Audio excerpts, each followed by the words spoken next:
to a growing number of Homo sapiens and a whole lot of other creatures.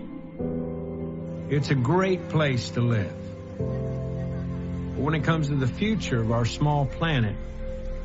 Now to a dire warning about climate change. Natural disasters like hurricanes or wildfires. An unprecedented decline in nature threatening humanity. 6th mass extinction event is already well. There's so much bad news about our planet. It's overwhelming. The fear that we're headed for a cliff puts most of us into a state of paralysis.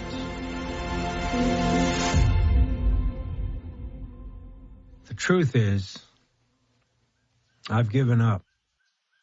And the odds are, so have you. But what if there was another path?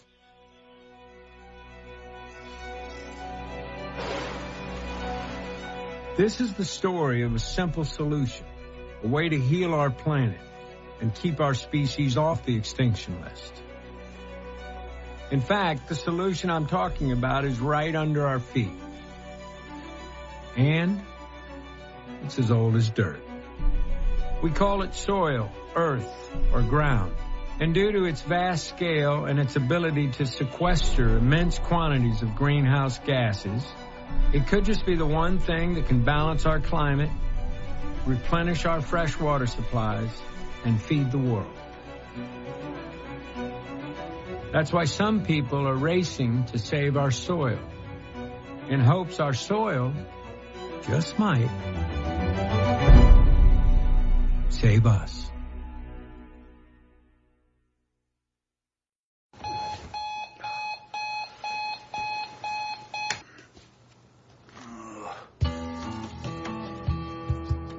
I am a conservation agronomist. I have been in every state, all the way from Alaska to Puerto Rico to Hawaii. I've also been asked to go speak in Europe, Australia. I just haven't had the time. We get the soil right, we can fix a lot of our issues. Healthy soils lead to a healthy plant, healthy animal, healthy human, healthy water, healthy climate. This is what this is about today. Learning how the soil works and learning how to farm like nature does. I have learned my job is to drop a seed. And the more you farm like nature, the more we can reduce your inputs and the more money you can make. It's my calling. Just as simple as that. I've lived in 4 or 5 states. Everywhere I go and work, we're still having the same problem. Massive erosion.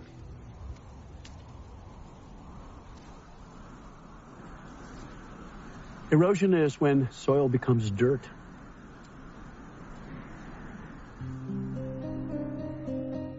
Rapid erosion began long ago when humans developed the plow. Its purpose was to break the soil in order to sow seeds. By the Bronze Age, vast areas around cities were plowed up to plant grains. But as their soils eroded, those once great empires vanished into dust. But we don't have to look back thousands of years to see the dangers of erosion. In the 1930s, America experienced the largest man-made environmental disaster in history. It was called the Dust Bowl. It was largely caused by farmers tilling the once fertile Midwestern plains and leaving the soil exposed. By the end of 1934, roughly 200 million acres of cropland were permanently damaged. On a whistle-stop train tour, President Franklin D. Roosevelt saw the destruction of America's soil firsthand. In response, he created the Soil Conservation Service to save the nation's soil. What I have seen confirms me in the belief that I've had for a long time that we're going to win on this problem. It relates to working out a plan of cooperation with nature instead of going along with what we've been doing in the past, trying to buck nature.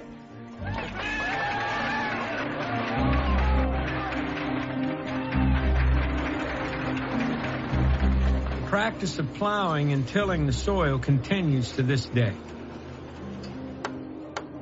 But so does Franklin D. Roosevelt's Soil Conservation Service. It was made part of the U.S. Department of Agriculture, and it's now called the Natural Resources Conservation Service, the NRCS. We want the water to leave through a living plant. Today, NRCS field agents, like Ray, try to teach farmers to reduce tilling. Microbes live in there, and that's called the porosphere. And reduce the spraying of industrial chemicals that damage the soil. Tillage is one of the most intrusive things we do in modern agriculture. It is not our friend. The message is simple. But getting that message out is difficult. We have a social problem. We have an education issue. And until we get that right, we can't fix our ecological issues. I have been in NRCS for 31 years. It was kind of amazing to me as I was teaching all over the country. I'm going, wow, our producers don't really know how the soil works. They don't understand the basic ecological principles. Everything runs by carbon. We're built by carbon. The soil microbes run by carbon. Carbon is the driving engine.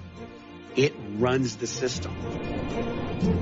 But when it comes to the role of carbon in our world, there's a bit of confusion.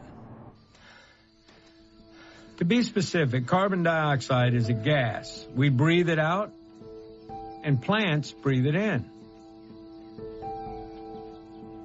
We also make carbon dioxide by burning fossil fuels. But carbon isn't bad. In fact, it's the basis for all life on Earth. There's a tendency right now for us to be at war with carbon. Carbon's the bad guy, and I think this is a lost opportunity. Carbon's the good guy. We're carbon. I'm 16% carbon, and all of it came from eating vegetation and things that eat vegetation.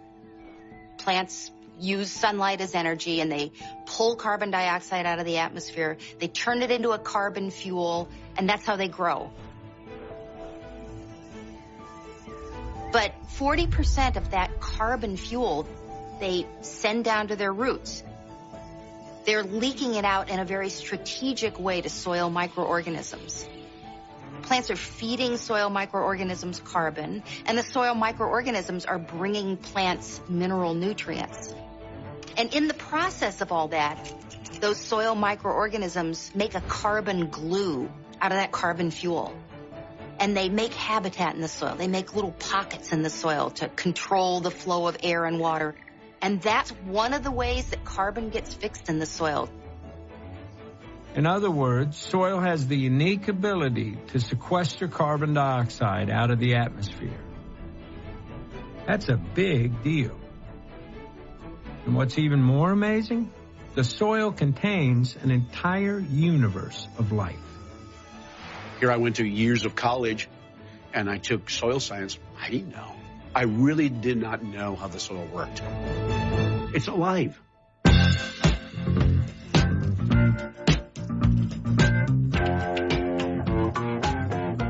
In every handful of healthy soil, there are more organisms than the number of people who've ever lived on planet Earth. I believe in miracles.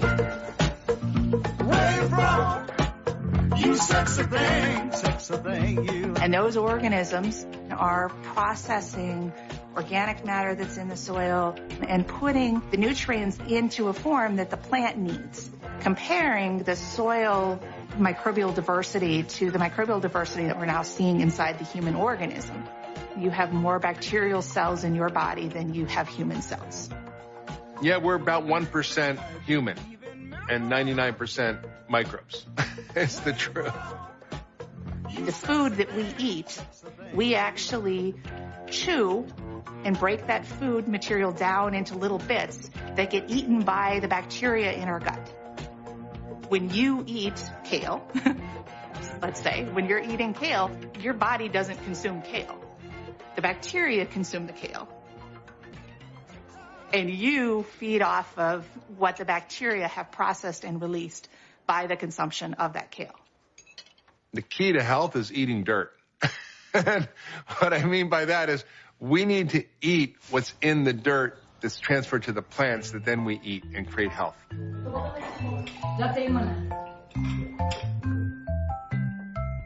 You know, my husband is an athlete for a living, so he wants to provide his body with the best possible nutrients so he can perform. I beat my body down so much over the course of the season. The last thing I want to do is add a bunch of food that I won't be able to properly digest, that won't be the kind of nutrition that I need in order to repair and regenerate my body the way that it needs to be.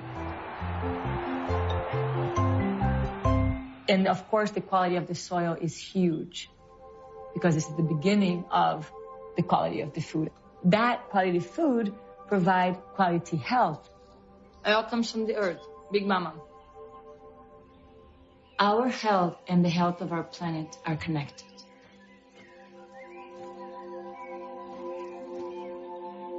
If we choose healthy food, there's a reciprocation. Not only we feel better, we are healthier, but the earth is healthier. Taking care of the microbes in the soil is critical for human health. But spraying the soil with toxic chemicals, well, does something else. All of our soils that are under chemical conventional agriculture are almost completely devoid of microorganisms.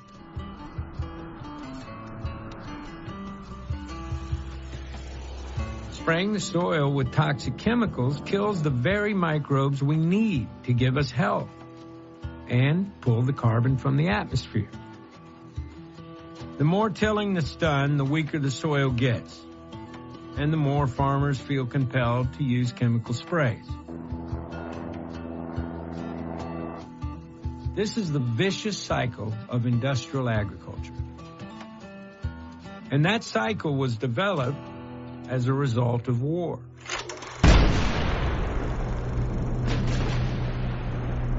The roots of industrial agriculture go back to a German scientist named Fritz Haber.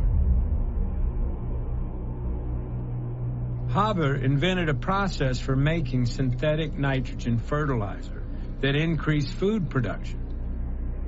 His other scientific breakthrough was the creation of poisons known as pesticides. Haber used his pesticides as the first chemical weapons in history. Then he developed the poison used in the gas chambers of the Holocaust.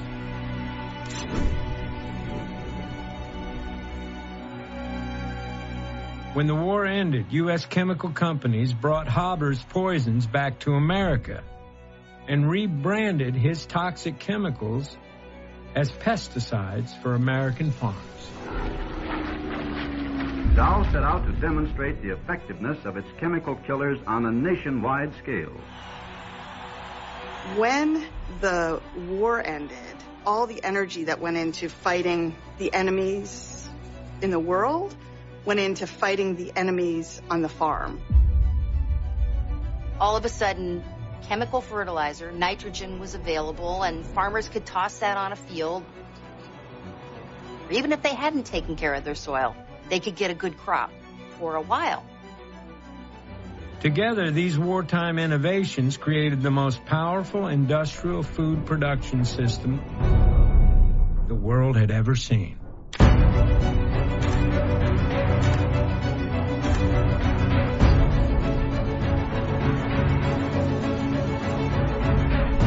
We created an infrastructure around single types of industry, and then we decoupled livestock and row crop production. We found people who were really good at raising livestock, and you found people who were really good at growing row crops, and you split those two camps. That ushered in this big philosophical shift in terms of how we approached farming. Instead of understanding and honoring natural processes, we could just throw out these chemicals. We just throw out more and more of them. It kept going up and up and up. It takes more nitrogen now to raise a bushel of grain than it did in 1960. Our chemical fertilizers mask the problem of degraded soils. Modern agriculture was not designed for the betterment of the soil. Today, our most common crops are genetically altered to resist the spraying of toxic pesticides. For example, the #1 crop in the United States, field corn, is almost entirely sprayed with glyphosate, a chemical suspected to cause cancer that's so oversprayed, it's found its way into our drinking water. These chemicals, which were considered dangerous to begin with, are now being used at rates that would have been inconceivable 20 years ago. Every year, for every American alive, 3 pounds of toxic chemicals are sprayed onto the food grown on our farms. That goes into the soil, it goes into the water, it goes into our bodies. It's not just on the food you eat. It's everywhere. Most of the agricultural industry's pesticides and herbicides transfer directly through breast milk to babies. There are over 200 peer-reviewed studies that correlate the spraying of these toxic chemicals to effects like ADD in children, pediatric cancers, and birth defects. That's why juries have begun to award billions of dollars in damages to people who contracted cancer after using glyphosate. We know, for example, that glyphosate, which is also known as Roundup, has an effect on the gut microbiome that may lead to disturbances that can create disease, including cancer. A big reason these chemicals make us sick is because just as toxic chemicals kill the microbes in the soil, they also kill the microbes in our bodies. What I tell people is, your body can handle acute stresses, but it cannot handle chronic stresses. Soil ecosystems the same way. If you keep dumping the fungicides, you keep dumping the herbicides, you keep dumping the insecticides, you keep doing the tillage, chronic stress, it doesn't function anymore.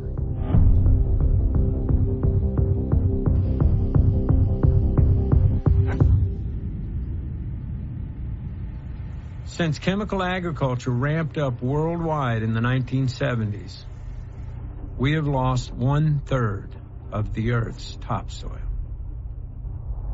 But industrial agriculture isn't just harming our soils, it's also affecting something much larger.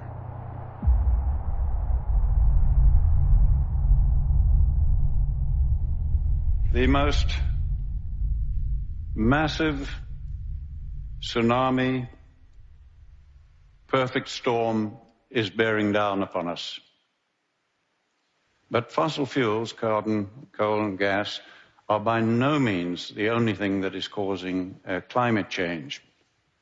Now, because the fate of water and carbon are tied to soil organic matter, when we damage soils, you give off carbon. Carbon goes back to the atmosphere.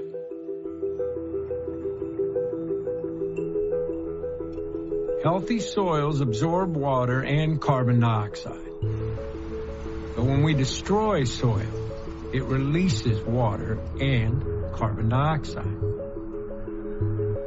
This dries out the soil and turns it into dust.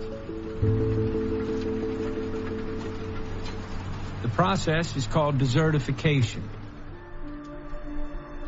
And how we deal with it could determine the fate of more than just our climate.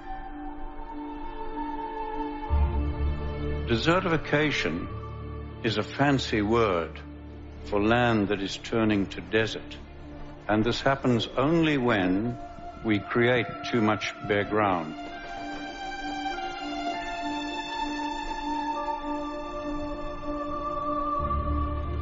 Soil and the plant and the climate are connected.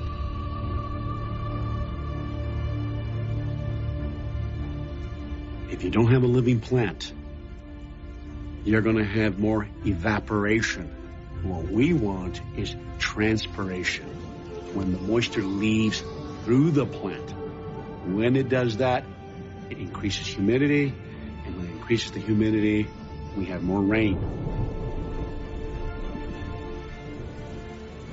60% of our rainfall comes from the ocean. But a lot of people don't realize 40% comes from small water cycles where our rain comes from inland. What's going on is we disrupted the small water cycles. That's when you have too much sensible heat coming off bare soil. You're having these huge vortexes of hot air going out. Instead of attracting the rain, it's pushing the rain clouds away. Take 1 square meter of soil and make it bare, and I promise you, you will find it much colder at dawn and much hotter at midday than that same piece of ground if it's just covered with plant litter. You have changed the microclimate. Now, by the time you are doing that on more than half the world's land,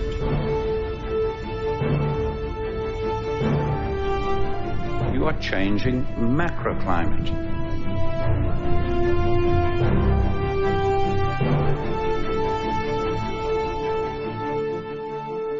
Desertification of our soils is a pressing threat to our climate and our species. But I have for you a very simple message. About 2/3 of the world is desertifying. As soils turn to dust around the world, every year 40 million people are pushed off their land. By 2050, it's estimated that 1 billion people will be refugees of soil desertification. More than 20 civilizations in all regions of the world have failed. Because of agriculture damaging the environment, their communities could not handle the deteriorating environment and the rising population. Globally, that's what we're doing today.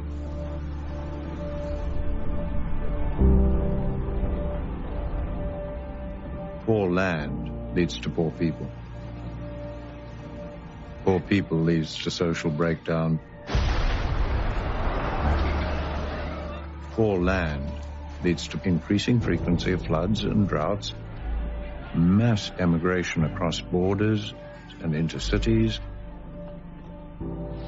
and it's leading to ideal recruitment conditions. What we know right now is the way we're feeding ourselves is undermining the very ecology that we're dependent upon.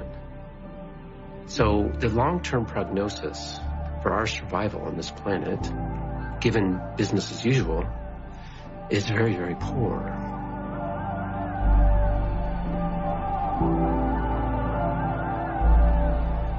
According to the United Nations, the world's remaining topsoil will be gone within 60 years.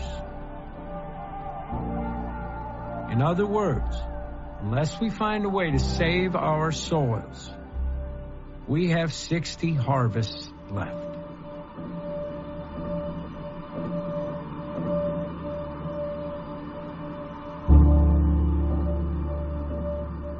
The global scale of the problems we face may seem insurmountable. But in every fight that seems unwinnable, there are those who refuse to give up. Oh, let's do that. Do a couple of demos.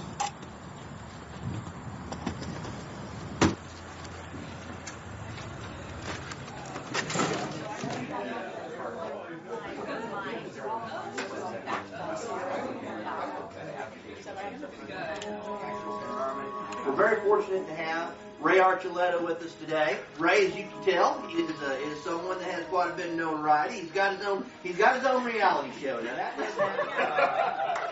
with that, I'm going to turn the floor over to Ray. And Ray, we appreciate you being here. Thank you very much. Ray. This is a supercomputer model by NASA. We're concerned of the red and purples being CO2. I want you to notice the dates. That is February,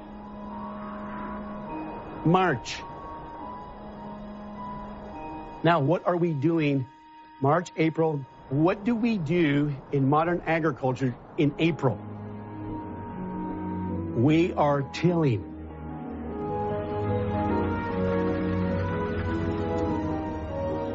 We're tilling the land.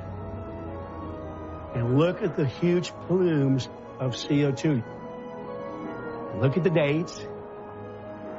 May. Now, let's see what happens around June. Look at the colors change.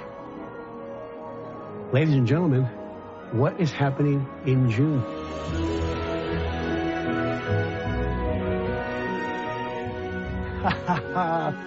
Do you see how powerful the living plants are? Can you imagine if we had all our rangeland and all our cropland covered? A covered planet is a healthy planet. We can fix a lot of our climate issues if we bring the CO2 down into a living plant and put it back into the soil where it belongs.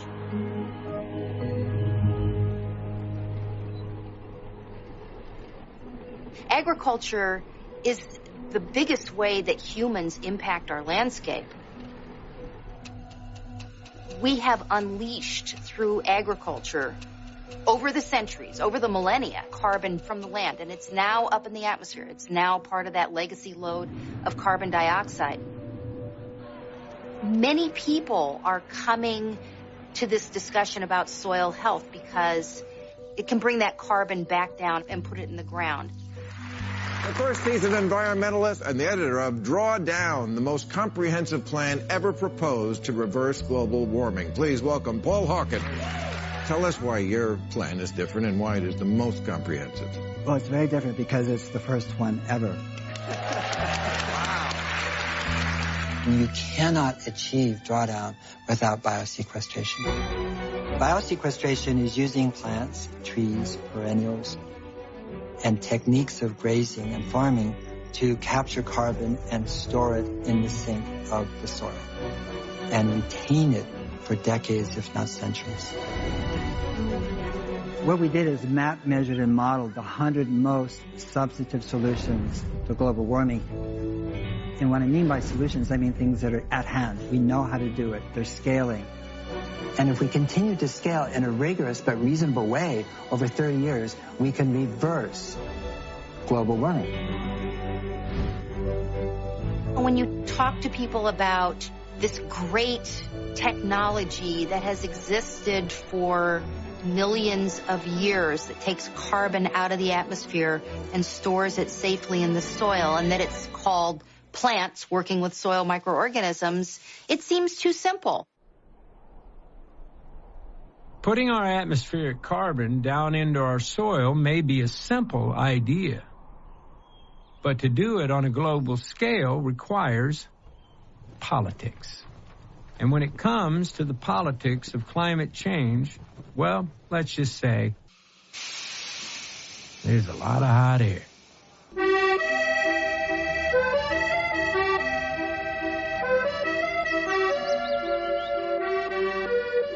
In 2015, the United Nations held a climate summit in Paris.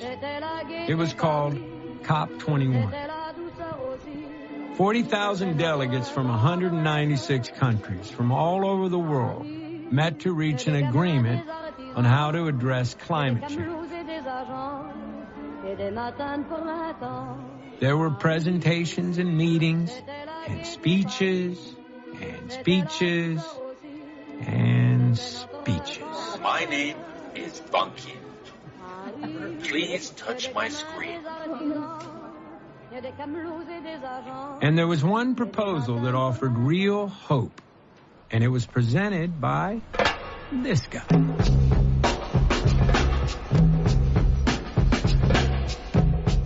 Moi, je viens d'un village de la Sarthe, petit village de 256 habitants, qui était dans le monde rural et agricole.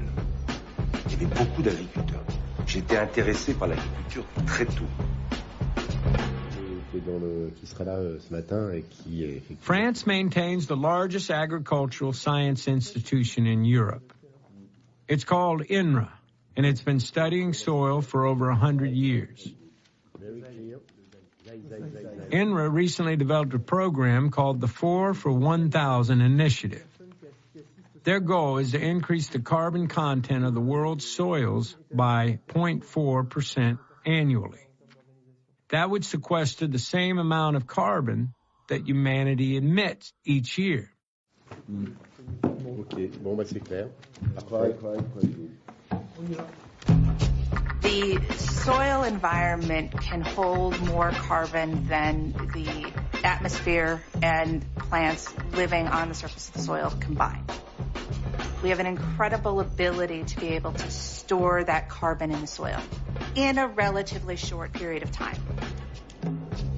Le premier outil de l'agriculture, c'est le sol.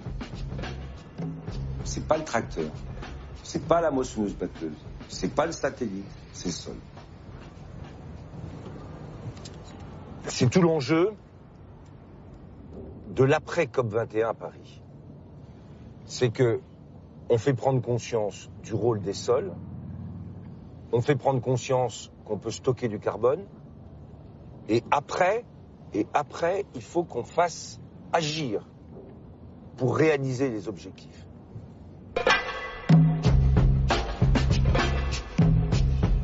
At a side meeting at COP21, Monsieur Le Foll, the French Minister of Agriculture, presented an idea that just might change the world. Monsieur Stéphane Le Foll. Mesdames, Messieurs, mes chers collègues, avec les sols en agriculture, mais aussi les sols forestiers, on a un potentiel énorme. La capacité qu'on a à apporter une réponse à la lutte contre le réchauffement climatique, qui pourrait être d'ailleurs l'équivalent de ce que nous émettons en carbone par an. C'est colossal. 4 pour 1000.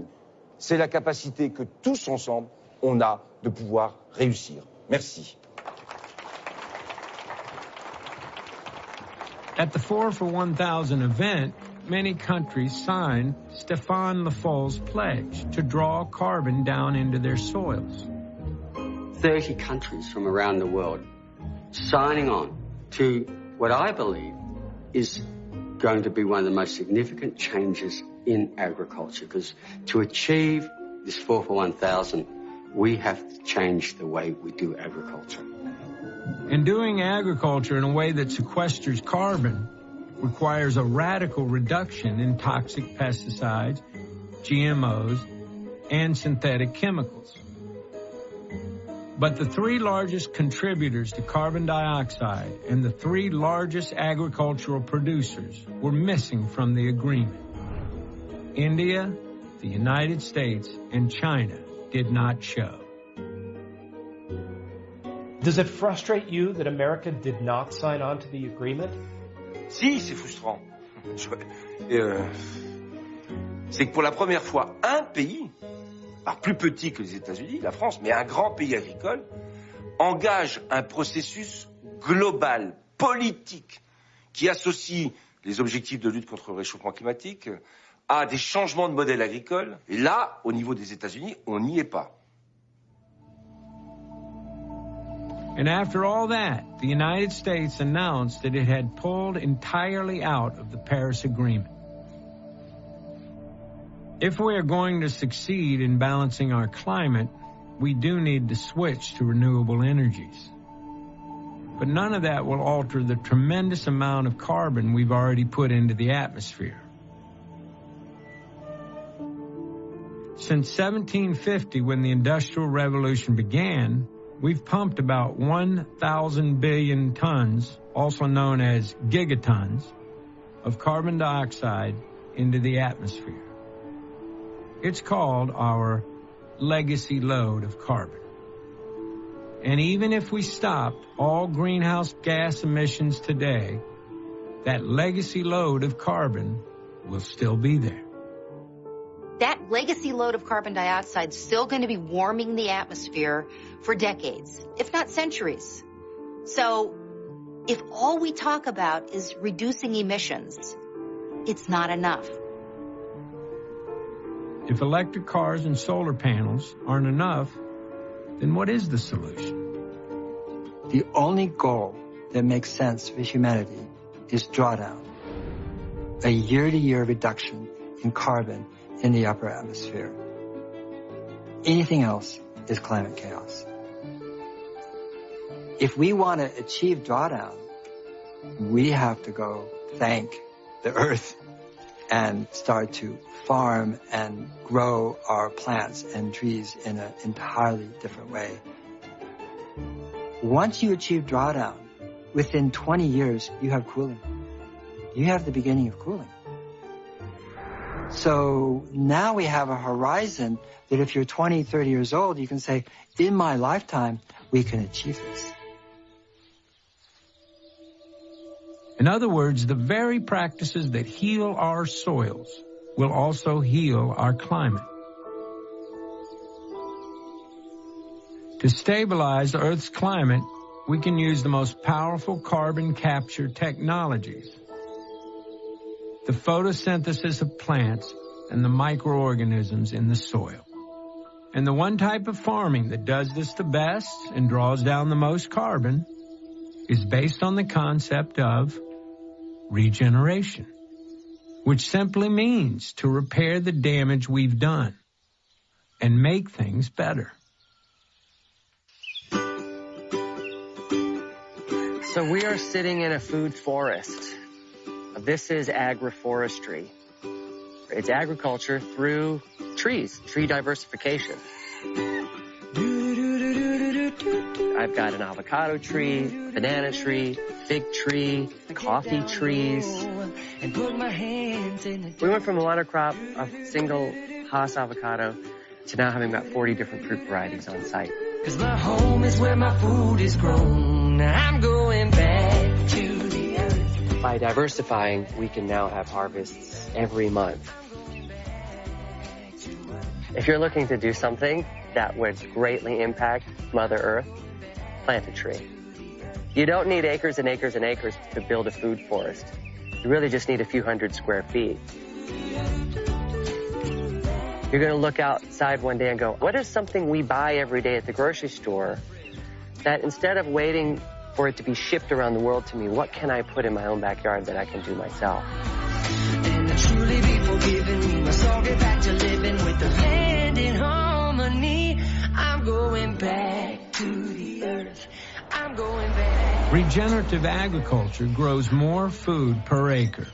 It's scalable to our entire agricultural system, and what's more, it's already being done right now, today.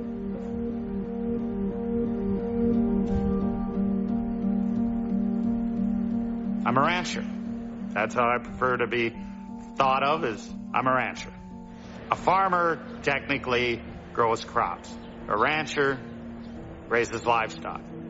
Why I like to be considered a rancher is because I'm all about living things and taking part in living ecosystems. And to me, that's what my operation's about, a living ecosystem. We purchased this place in 1991, and for the first 2 years, I was farming conventionally. Heavy tillage, high use of synthetics. 1995 came along, and the day before I was going to start combining, I lost 100% of our crop to a hailstorm. So we were totally wiped out. No income from our crops. That was really tough to take because we didn't have crop insurance. 1996 came along, we lost 100% of our crop to hail again. 1997 came along, we dried out. Nobody combined an acre. There was a major drought in this area. 1998 came along and we lost 80% of our crop to hail. So we were 4 years with basically no crop income. The neighbors were all taking bets and waiting for my land. Times were really getting tough financially, and the banker didn't want to loan me any money to buy inputs. Best thing that could have happened. I wasn't going to fail. I really had to start focusing, how can I make this farm and ranch get these soils to produce a crop without all these inputs? So I started to be a studier of soil ecosystems. I actually went back and I read Thomas Jefferson's old journals because I was trying to figure out how did they do this previous to the use of all these synthetics.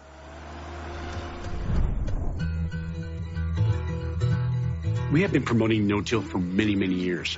No-tillage means you don't till the soil at all. You just plant directly into it. This is a no-till drill. No-till drills are available everywhere in the world.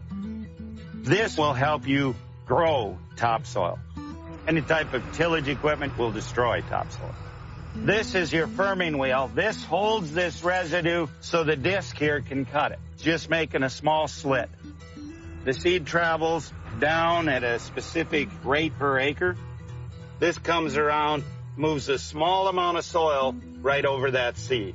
We're keeping all this armor on the soil surface in order to protect the soil from wind erosion, water erosion, so we can grow crops on much less moisture with this type of a system.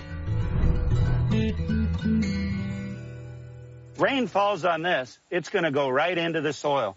Rain falls on bare soil, it's going to run off, and then it's going to evaporate very quickly. Soil that is not tilled stores more water, thus increasing microbe growth, which leads to more plant growth and even to more local rainfall. This is the virtuous cycle of regeneration. Gabe Brown's soil is also pulling more carbon out of the atmosphere. For every 1% increase in organic matter, an acre of soil draws down 10 more tons of carbon. I mean, that's huge. We have to reduce tillage. We got to grow cover crops.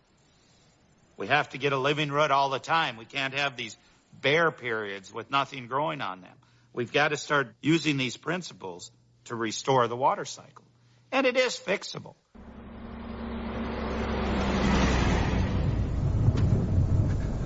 So I'm taking you to a field here that is a multi-species cover crop. The purpose of a cover crop is to enhance the life and the function of the soil. Think of it this way. If I'd grow a monoculture on this field, would only be feeding the soil biology one type of root exudate. I'm growing 19 species here. We're accelerating biological time. We're feeding the soil biology what it would take a conventional farmer 19 years to do.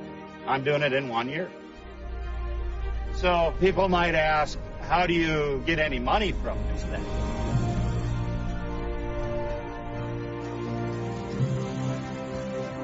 Our livestock will graze this during the winter, speeding up the process of regenerating those soils. Animals grazing living plants are a part of the carbon cycle. Here in the northern plains, our soils were formed by large herds of bison and elk being moved by predators, grazing a landscape, trampling that carbon, the plants onto the soil surface, not coming back for maybe a year, allowing full recovery. It wasn't that long ago that over 60 million buffalo roamed the continent.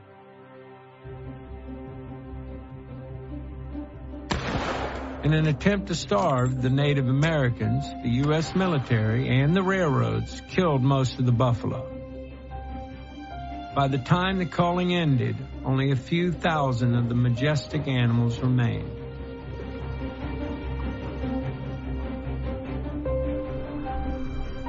Where buffalo once roamed, industrial agriculture now grows.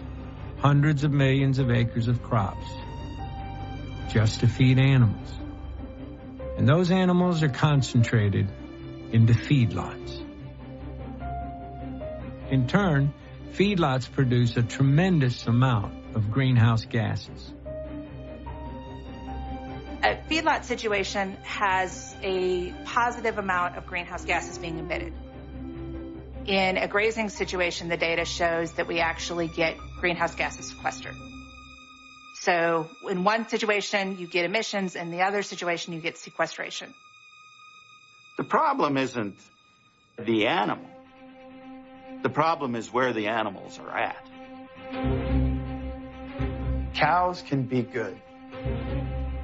That is one of the most controversial statements of mankind at this point. Using cattle, allowing them to roam and graze and planned grazing can literally revive enough space to create a tremendous amount of drawdown. I'm from Southeast Louisiana. I grew up in an incredibly delicate ecosystem. Conservation was always a very serious part of my life. I had no idea that the earth was desertified.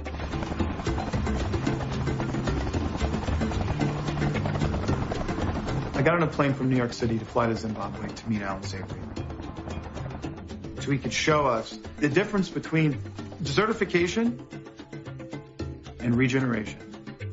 Land that has been holistically managed through planned grazing using cattle, the most vilified animal in the world. We are in Africa right now, driving through a field that has been under Alan Savory's holistic management for 9 years, and it is in Eden. This is what you call high grass. Using livestock to reverse desertification is totally scalable to about 2/3 of the world's land, and nothing else is. And frankly, that can be done at extremely low cost.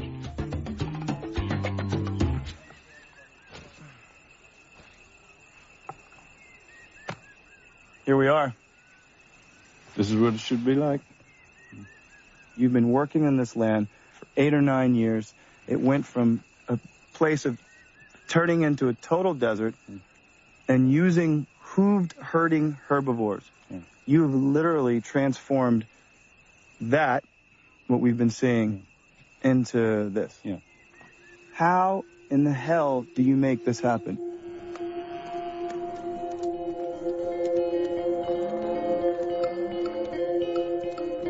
So dung, the urine, and the hooves of the animals are what caused this grass to grow. That livestock is never on more than a hectare of this land, about 2.5 acres, never more than 3 days. Right. And they're never back on that piece of land under about 6 to 9 months. Wow. So no plant can get overgrazed. You can come any day of the year, anywhere on this land, and you will see no livestock, because they will be on less than 1 hectare of land. Unless we take you there, you won't even know it.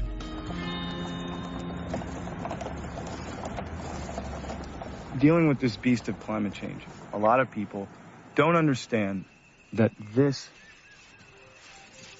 helps climate change. This sequesters carbon. This takes the one thing that we so desperately need out of the air, and it holds it. And it makes oxygen. Yeah, if we can produce solid grassland, you can pull down enormous amounts of carbon back into the soil. 2/3 of the world, roughly, is grasslands and savannas where the rainfall is too low to support a solid canopy of trees giving you soil cover. So grass is essentially what has to stabilize that soil. You look at this and you realize this is what the world should look like. This is what Africa should look like. This is what South and Central America should look like. This is what Texas should look like. This is how we win. We can get the earth back to the Garden of Eden that it once was by regeneration. When used smartly, herbivores can pull down carbon and reverse desertification. But it doesn't just work for Africa. It works everywhere in the world.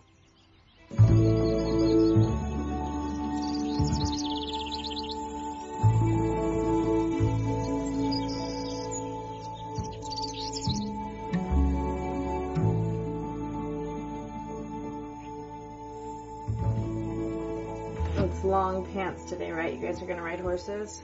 Yeah. Okay.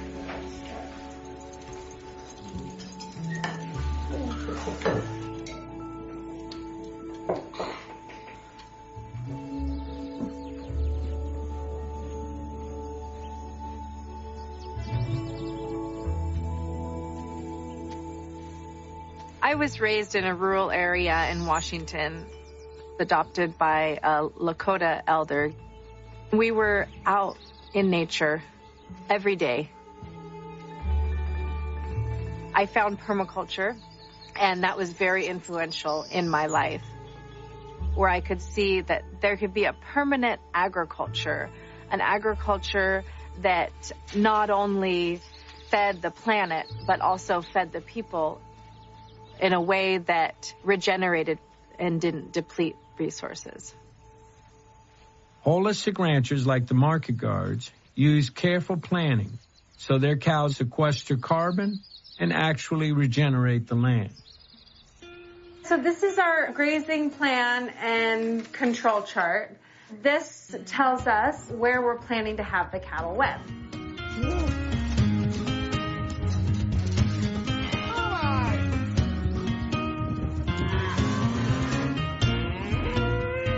Let's see, it's July 22nd.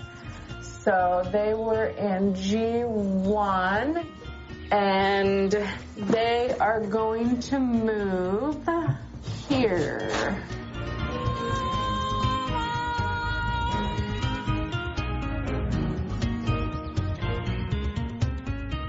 All these paddocks correlate with a map that I have here. So these are all segments of fencing where the cattle are. It tells me how big it is. I can record observations, species, all right in here in the field. We manage over 8,000 acres throughout the Bay Area, so we're constantly on the move.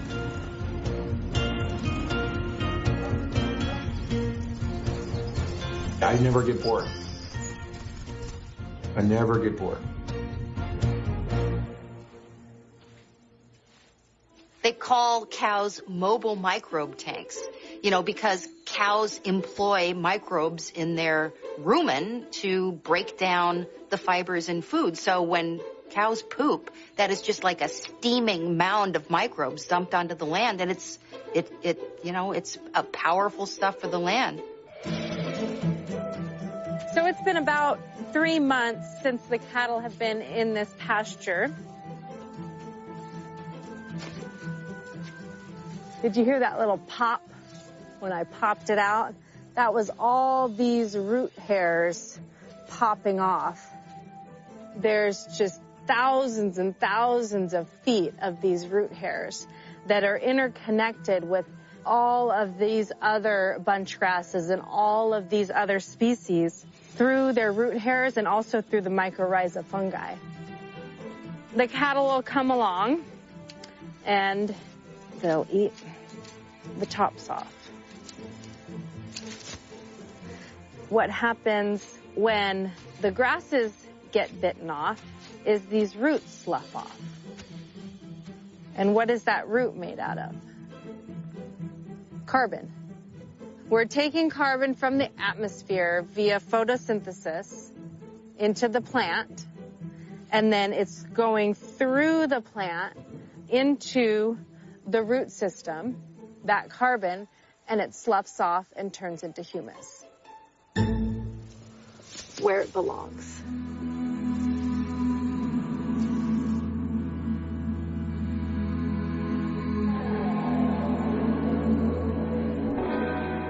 The form of agriculture that we use creates billions of lives in the form of soil microbes, in nematodes, in grassland birds. All of that wildlife is flourishing under an agriculture system versus a tilled crop field, which is denuded of life. And the vast majority of those tilled fields grow one thing: animal feed. Corn, soy, and hay. These crops and the feedlots that rely on them exist only because they are subsidized by our tax dollars. I was speaking to a group of corn and soybean producers from Missouri this past winter, and the one guy stood up and said, "Why would I want to plant anything else than corn and beans when I'm guaranteed a profit before I even go in the field?" The United States Department of Agriculture uses something called the Commodity Credit Corporation to give farmers price guarantees for growing specific crops. In the current system, taxpayers subsidize farmers to grow the crops that feed the animals that live in feedlots which emit greenhouse gases. The result? Our land is turning to dust and our farmers are going bust. And then I come back and ask them, now, how much money would you be making if the government wasn't subsidizing your operation? And they know the answer. They're not going to be making money. I dropped off all those programs. I tell producers I don't want to be on welfare anymore. Even with genetically altered seeds, chemical sprays, and government subsidies, most farmers struggle to make a few dollars per acre. But on its 5,000 acres, Brown's Ranch generates over $100 profit per acre per year. If you build a healthy farm ecosystem, you're going to be resilient. You're going to take the risk out of it. Yes, I grow corn. I don't grow soybeans, but I grow peas. That's good. But I also grow wheat and barley and oats and vetch and triticale and alfalfa, grass-finished beef, lamb, pork, honey, vegetables, all these other products. I could care less what the price of corn or beans are because they're such a small fraction of my operation. I built resiliency into the ecosystem. Most of the land that's managed by farmers is owned by somebody other than the farmer. We believe landowners, as they come to understand the long-term benefits of managing for soil health, will encourage their farmers to prioritize this. Once a farmer starts to manage for soil health and see those economic benefits, they won't turn back. By switching to regenerative agriculture, American farmers could increase their profits by over $100 billion annually and virtually eliminate their subsidies. You know, we have a motto on our operation. We want to sign the back of the check and not the front. It's a pretty good motto. It leaves a lot more in your pocket. The federal farm program we have today is the most detrimental thing there is to regenerative agriculture. In order for our governments to support the shift to regeneration, the people may have to lead the way. And the odds are there are some things that you can do to save our soils. Today. This is everybody's life, every hour of the day almost. Food waste. Yeah, food waste is ubiquitous. Everybody does it. Well, not everybody does it.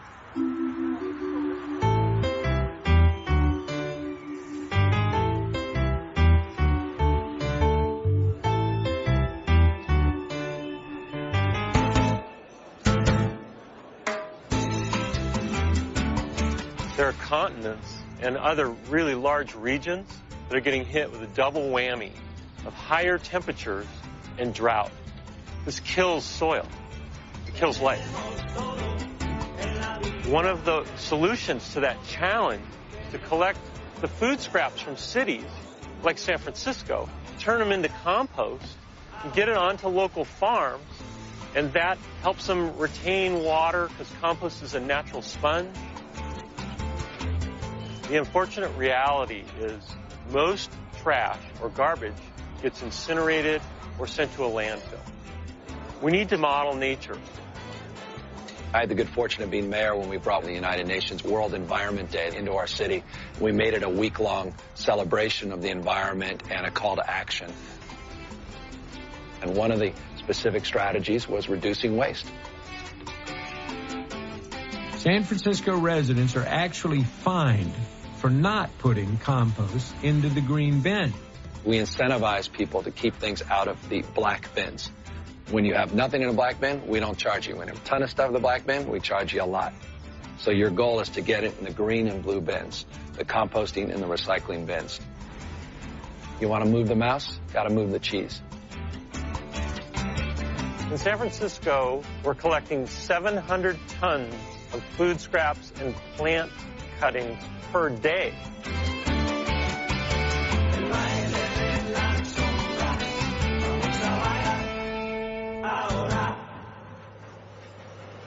It's 5 in the morning, and we're making compost. This is the most important kind of garbage that there is, because this is where the nutrients are, and this is where the carbon is. Compost arrives, the food scraps from the restaurants and people's homes, and we put them in the sorting system. 60 days ago, this was eggshells and chicken bones and vegetable peelings. And now it's a beautiful finished compost. And I'm digging in, and it's quite warm here. It's still composting very actively. We collect our food scraps. We put them in the green bin. It goes off to Recology's compost facility. We turn it into compost, and it gets on a farm.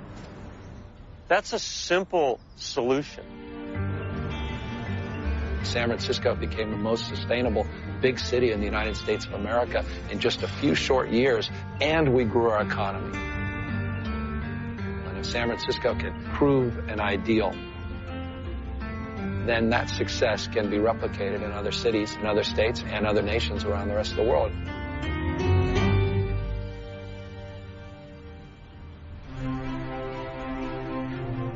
Compost is the natural decomposition of organic matter in nature. In a forest floor, it's when the leaves drop, the fungi and bacteria take it over and literally build the soil at the root zone. Compost is all about community. From the community of microbes that are breaking down the pile to the community of individuals in Los Angeles that are physically turning and sifting and contributing to that pile. I collect food scraps from restaurants, manure from zoos, manure. Do you know why? To keep this stuff out of landfills and use it to make good, rich dirt. That's why. How do we take waste and repurpose and reuse it, because it's really not waste? My name is Passion. It's Passion Murray. So that was my destiny, to be passionate about the environment. When we went to Haiti to run this compost sanitation pilot, everybody kind of thought I was crazy. And maybe I am. I'm Steven, yeah. And you're the man. And I'm the woman. Yeah, good, man. We're the men around, man. Well, Haiti happened, obviously, this earthquake that was just so devastating. We all felt like we wanted to do something. And she's a problem solver. As soon as she got there, she was like, okay, they have a sanitation problem. Water under the soil was getting contaminated. 2.5 billion people don't have sanitation around the world. And that means people can get diseases. So we train people around the world to have composting toilets so they can learn how to collect and treat their own waste for their community. The most noticeable change that we saw was the smell. The experience of living around the latrines was night and day. We're in front of this compost pile. Do you guys smell anything bad here? No. Part of the strength of this system is that it's very easy to learn. You don't have to order some part or component. People can learn how to do this everywhere. So here is the spare container.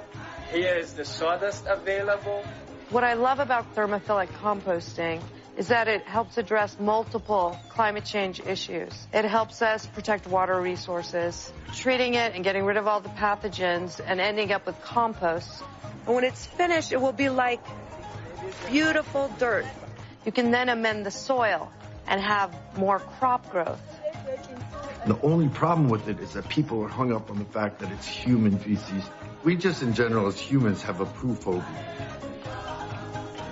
But what most people don't know is that all across America, if you buy some potting mix, it probably has biosolids in it, and that comes from human sewage.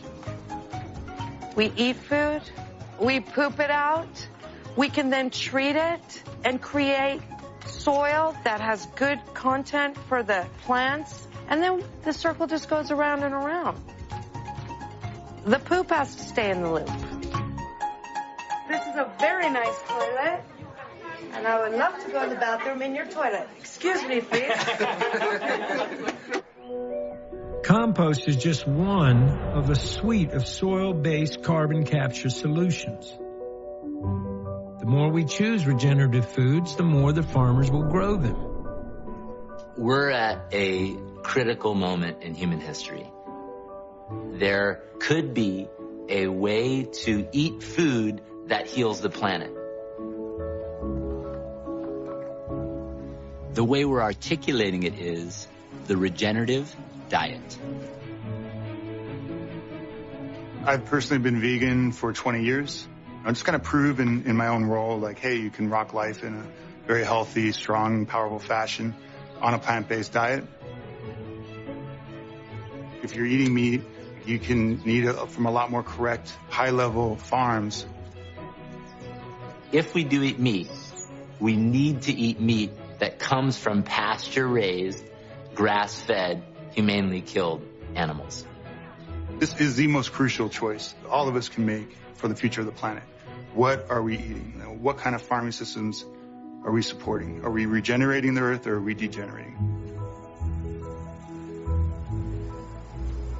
So what we have here are two of our egg mobiles. Approximately 3 days after the cattle move through an area and graze, we'll bring the laying hens in. They truly are free range. They could walk to California if they so choose. What we did here is we went to the local grocer and we bought a dozen cage-free, all-natural, humanely raised eggs. We'll reach in here, crack one of those open. Now what we have here is one from our pastured laying hen. Ours on the left is much darker colored. Now watch this. See how that breaks open rather easily? It's runny. Now look at this. I can poke my finger into there several times before we finally break it. Now look at the color of that yolk and look at the difference. Ours are out on pasture. They eat whatever they can forage for. These, although they're cage-free, they're no doubt in confinement and they're fed mostly grain. Ours are going to be much higher in nutrient density as compared to these. And what you're really feeling there is the nutrients and the complexity of regenerative agriculture.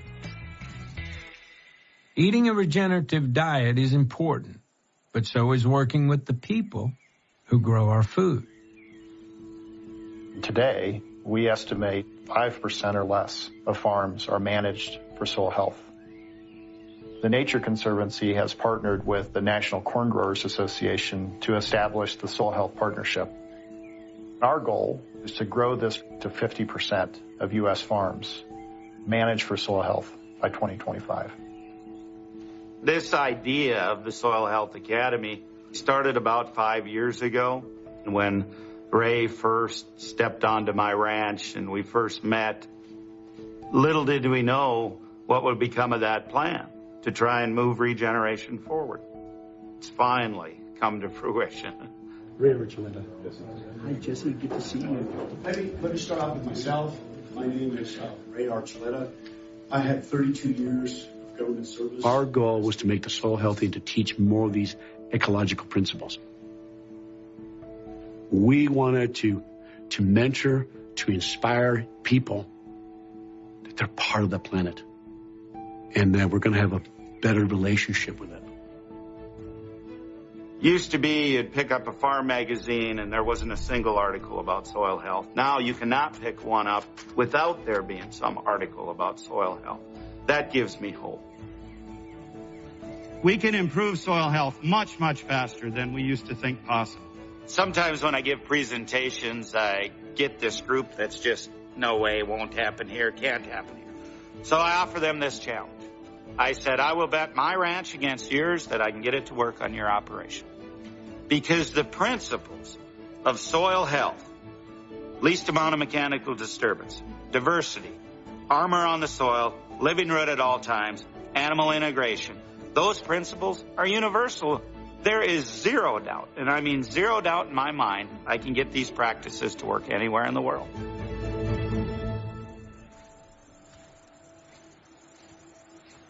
If you look over here, we have my neighbor's land that has been chemical fallowed. It has had nothing growing on it for over a year, except for the few Roundup-resistant weeds that are on here.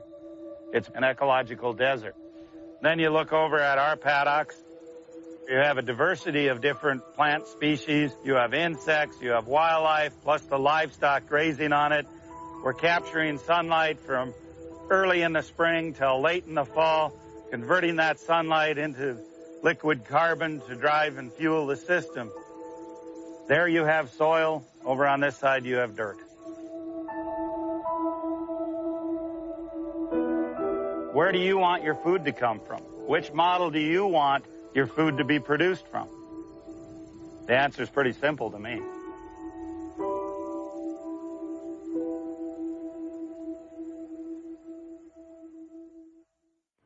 All over our planet, people are using the practices of regeneration to heal the land and balance the climate. Some of these projects are big. We know that about 25% of the world's land mass has been degraded by human beings over historical time. When we look at the cradles of civilization, Greece and Rome, we find that many of these places have turned into deserts. The sand is blowing across the ruins of once great civilizations. The Loess Plateau, the cradle of Chinese civilization, was the place where settled agriculture first began. When I was asked to film the baseline study in the Loess Plateau, I found myself alone, standing on a mountaintop, and I could look in 360 degrees, and there was no vegetation. This was fundamentally ecologically destroyed. It was called the most eroded place on Earth, filled with miserably poor people. So I felt that I had to spend the rest of my life dealing with this. It was hard to imagine at that time that you could restore that. So from about 1994 till 2009, 14 years, an area of 35,000 square kilometers, approximately the size of Belgium. They had the top Chinese scientists, they had international scientists from the World Bank supporting them. They created mapping systems with satellites so that every watershed had a unique address. The results were stunning.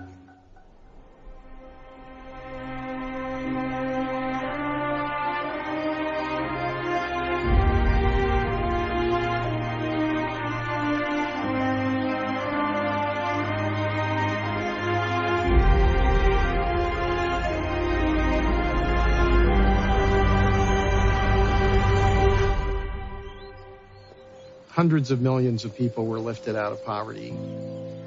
We met people who were illiterate, and their children now go to the top universities in the country.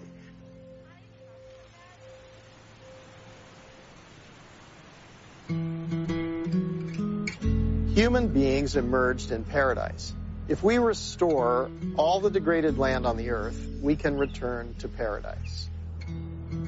If we start now to build a restoration economy, a regeneration economy, this is the way forward to see a stream return and flow, to bring back fertile soils, to see biodiversity return to a place that was completely devastated. This is where everyone can find tremendous satisfaction. When I look into your eyes, it's like watching the night sky or a beautiful sunrise. Oh, there's so much they hold.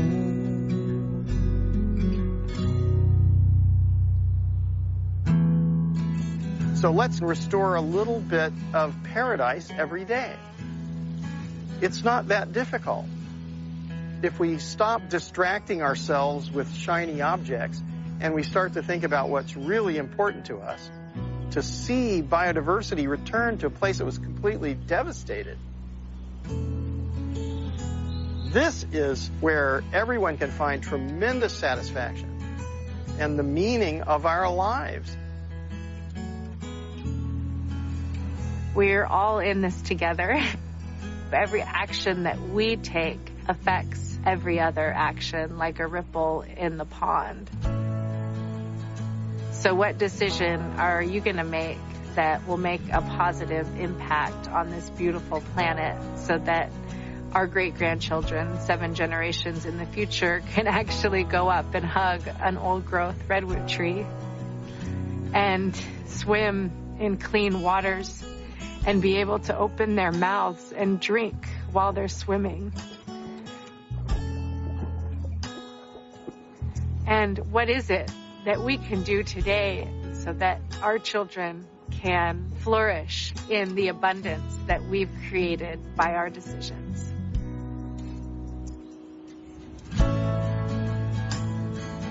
I will drive 100 miles, 1,000 miles if we have to save one farm, to open one heart and one mind. It's that one mind that you change. You don't know it'll affect another mind, another heart. That's what happened to us. It changed our hearts and it changed our lives. No, it's not about religion. It's not about politics. It's about love. And if you love something or you love somebody, you want to understand them and you want to take care of them and protect them and keep them safe. And that's what we're all here to do.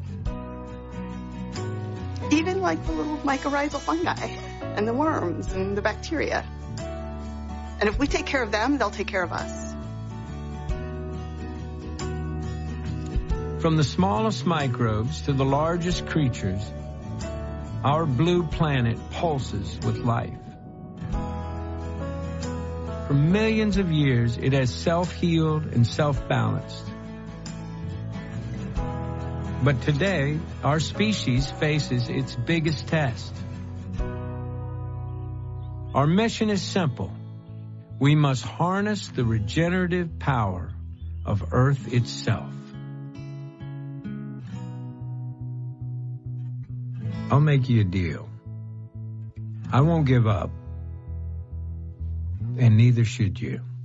Even the stars, they burn. Some even fall to the earth. We got a lot to learn. God knows we're worth it. No, I won't give up.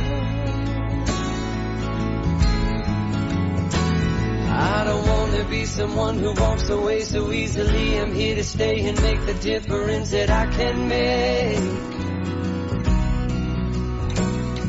Our differences, they do a lot to teach us how to use the tools and gifts we got here. We got a lot at stake.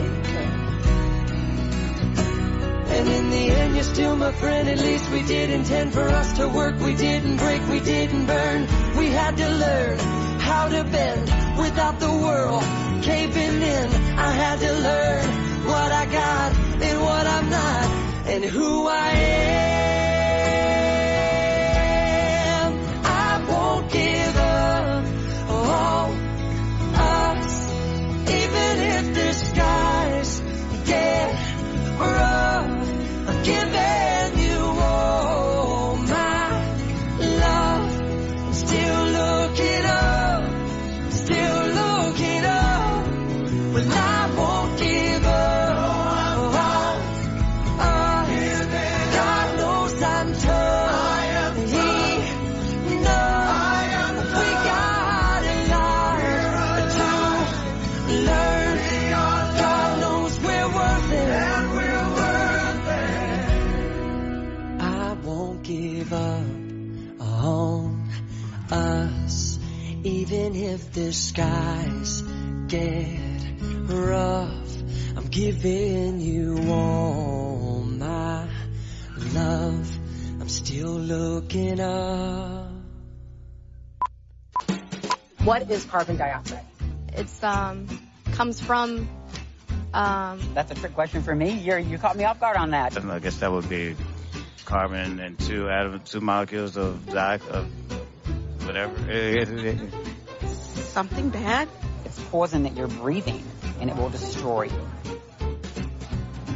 What are things that you're doing in your life to make an impact around climate change? I mean, I like to, do my part when I can, like with my metal straw. Going to the paper straws. No plastic straws, paper straws versus plastic. Recycled straws. Every time I come here, I feel energized. If recycling and paper straws are our only hope, we are in really big trouble. We can absolutely reverse climate change by making things better, not just fixing what was bad. Could you imagine that? So we're no longer degenerating, we are regenerating. That sounds awesome. I want regeneration. Father to my mother, who died when I was 12, who didn't leave a fortune, but a different kind of wealth.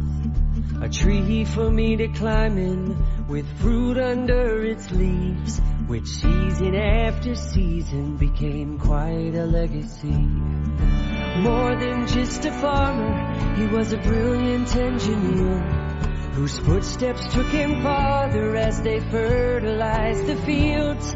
And on an ancient rootstock, he placed new varieties. A believer in the future, he was a man who planted trees. Go, lay your roots down, son. Let your love shine on everyone. Lay your roots down here. There's 1,000 ways to feel. He taught me how to kiss the ground and be grateful with my words aloud. Even the air is different now, and I'm gonna make him proud. Singing, go, lay your roots down, son. Let your love shine on everyone. Lay your roots down here. There's 1,000 ways to kneel. Kiss the ground, kiss the ground, kiss the ground. Kiss the ground, kiss the ground, kiss the ground. Kiss the ground, kiss the ground, kiss the ground. Kiss the ground, kiss the ground, kiss the ground.